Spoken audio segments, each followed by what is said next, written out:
Bismillahirrohmanirrohim. Assalamualaikum warahmatullahi wabarakatuh. Halo teman semuanya, salam sejahtera bagi kita semuanya. Om Swastiastu, Namo Buddhaya, salam kebajikan. Alhamdulillah, kita berjumpa lagi dalam sekolah gratis, bersama saya Mr. Chloe. Mari kita berbicara kembali tentang pembantaian Santa Cruz. Peringatan tragedi Santa Cruz ke-32 ini disebut juga sebagai titik balik perjuangan kemerdekaan Timor Leste untuk melepaskan diri dari wilayah Indonesia. Peristiwa tanggal 12 November tahun 1991 dilatar belakangi kunjungan delegasi dari anggota parlemen Portugal dan 12 wartawan internasional oleh pemerintah Indonesia. Pembantaian Santa Cruz, juga dikenal sebagai pembantaian Dili, adalah sebuah tragedi berdarah penembakan massal terhadap demonstran pro-kemerdekaan yang mengakibatkan sedikitnya 271 orang meninggal dunia pada tanggal 12 November tahun 1991 di pemakaman Santa Cruz, Kotif Dili, Provinsi Timor Timur. Pembantaian ini disaksikan oleh dua jurnalis Amerika Serikat, Amy Goodman dan Alan Nairan, dan terekam dalam pita video oleh Max Stahl, yang diam-diam membuat rekaman untuk Yorkshire Television di Britania Raya. Para juru kamera berhasil menyelundupkan pita video tersebut ke Australia. Video tersebut digunakan dalam dokumenter First Tuesday berjudul In Cold Blood, The Massacre of East Timor, ditayangkan di TV di Britania pada Januari tahun 1992. Tayangan tersebut kemudian disiarkan ke seluruh dunia, hingga sangat mempermalukan pemerintah Indonesia. Sebenarnya bagaimana sejarah pembantaian Santa Cruz?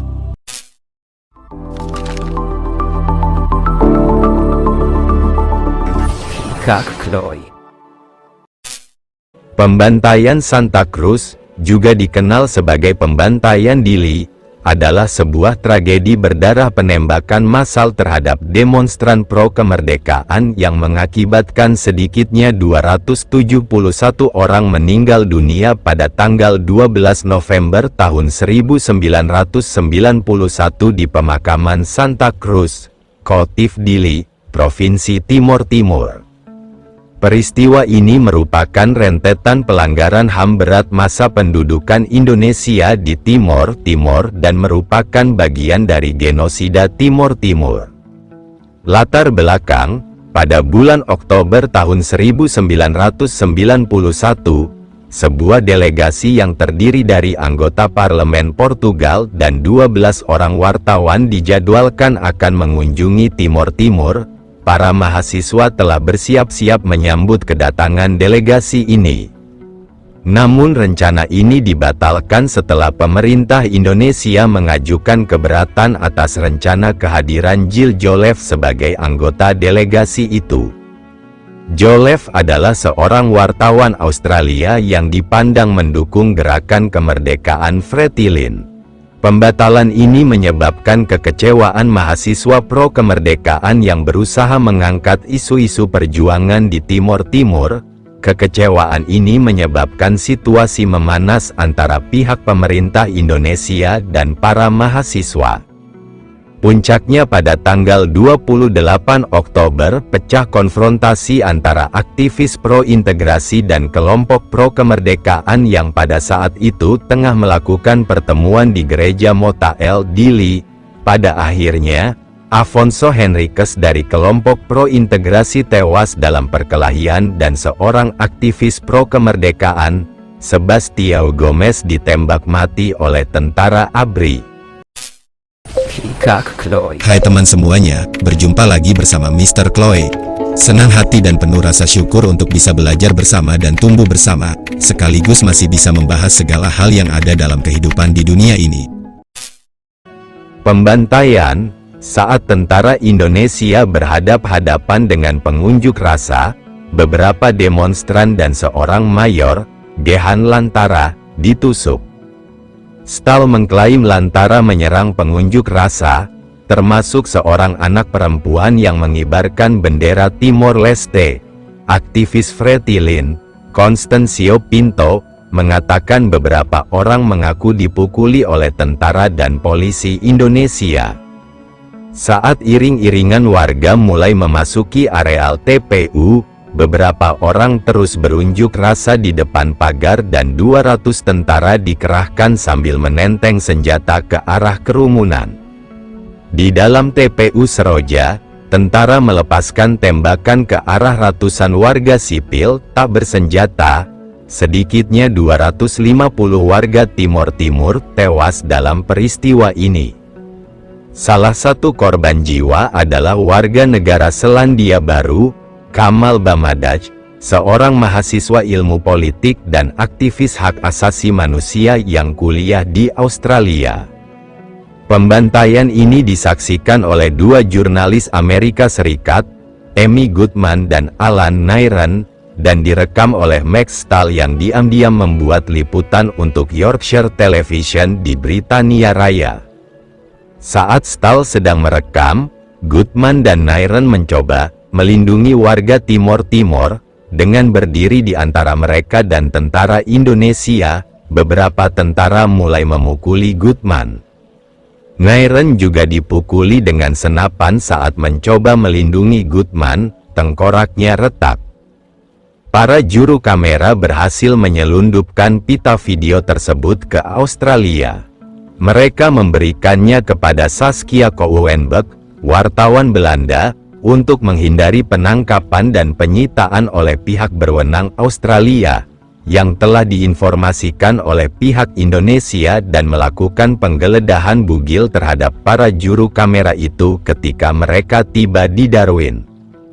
Video ini ditayangkan dalam dokumenter First Tuesday berjudul In Cold Blood, The Massacre of East Timor di ITV di Britania pada Januari tahun 1992.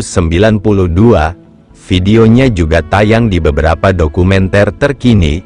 Rekaman Stahl, ditambah kesaksian Nairan, Goodman, dan rekan-rekan sejawatnya, memicu respons keras di seluruh dunia. Program In Cold Blood, The Massacre of East Timor mendapat anugerah Amnesty International UK Media Award pada tahun 1992. Pemerintah Indonesia mengklaim insiden ini reaksi spontan atas kekerasan oleh pengunjuk rasa atau kesalahpahaman semata. Sejumlah pihak membantahnya dengan dua alasan utama. Tentara Indonesia berkali-kali terbukti melakukan kekerasan massal di berbagai tempat seperti Kuelicai, Lajluta, dan Kraras, lalu politikus dan perwira Indonesia selalu mengeluarkan pernyataan yang membenarkan tindak kekerasan ABRI. 2 hari setelah peristiwa ini, Try Sutrisno, Panglima ABRI, mengatakan, tentara tidak bisa diremehkan. Pada akhirnya kami harus menembak mereka. Perusuh seperti ini harus ditembak, dan mereka pasti kami tembak. Buntut, aktivis di seluruh dunia menyatakan sikap solidaritasnya dengan rakyat Timor Timur. Meski beberapa orang dan organisasi sudah memperjuangkan HAM dan penentuan nasib sendiri sejak awal pendudukan Timor Timur, aktivitas mereka mulai intens usai pembantaian 1991. TAPOL, organisasi aktivis demokrasi Indonesia yang dibentuk tahun 1973 di Inggris, mulai memusatkan aktivitasnya di Timor Timur. East Timor Action Network dibentuk di Amerika Serikat dan langsung membuka cabang di 10 kota. Organisasi solidaritas serupa didirikan di Portugal, Australia, Jepang, Jerman, Malaysia, Irlandia, dan Brasil. Rekaman pembantaian ini ditayangkan di seluruh dunia sehingga membuat pemerintah Indonesia dipermalukan. Pemberitaan ini menunjukkan sebuah contoh bagaimana perkembangan media baru di Indonesia semakin mempersulit rezim Orde Baru dalam mengendalikan arus informasi keluar masuk Indonesia, dan pada masa pasca Perang Dingin di dekade 1990-an, pemerintah Indonesia mulai terus-terusan menjadi bulan-bulanan internasional.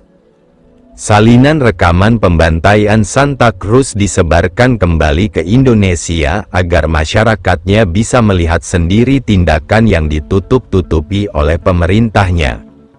Sejumlah kelompok mahasiswa pro-demokrasi dan pers mahasiswa tidak hanya mulai berani membahas dan mengkritisi Timor Timur, namun juga mengenai Orde Baru, sejarah dan masa depan Indonesia secara keseluruhan. Kongres Amerika Serikat memangkas anggaran program pelatihan IMET untuk militer Indonesia, tetapi penjualan senjata ke ABRI tetap berjalan. Presiden Clinton memutus kerjasama militer dengan Indonesia pada tahun 1999. Tahun 2005, AS melanjutkan kembali program pelatihan dan kerjasama militer dengan Indonesia. Tahun 2012, Presiden Obama menambah anggaran bantuan militer ke Indonesia menjadi $1,56 miliar dan menyetujui program pelatihan langsung pasukan khusus Indonesia oleh militer AS.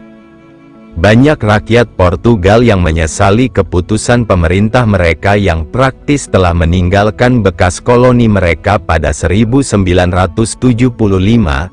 Mereka terharu oleh siaran yang melukiskan orang-orang yang berseru-seru dan berdoa dalam bahasa Portugis.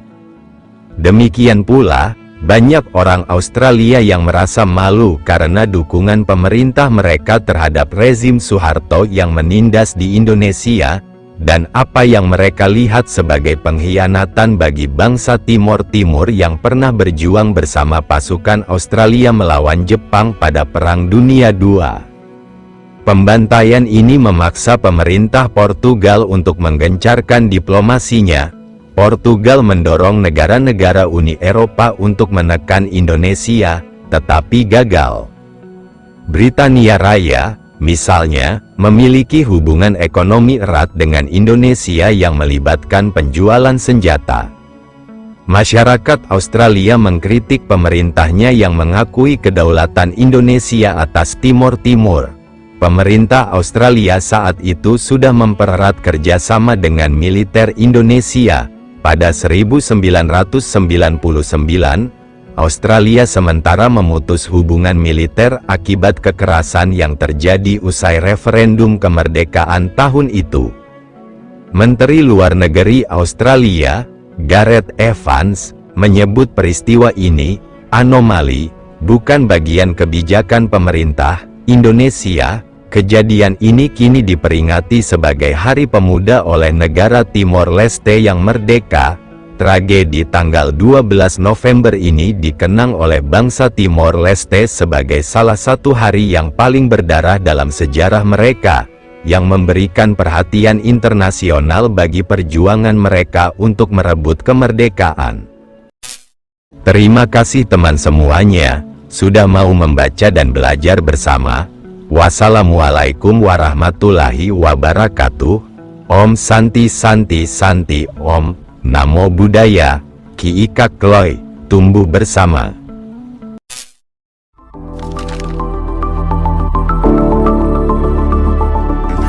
Kak Kloy.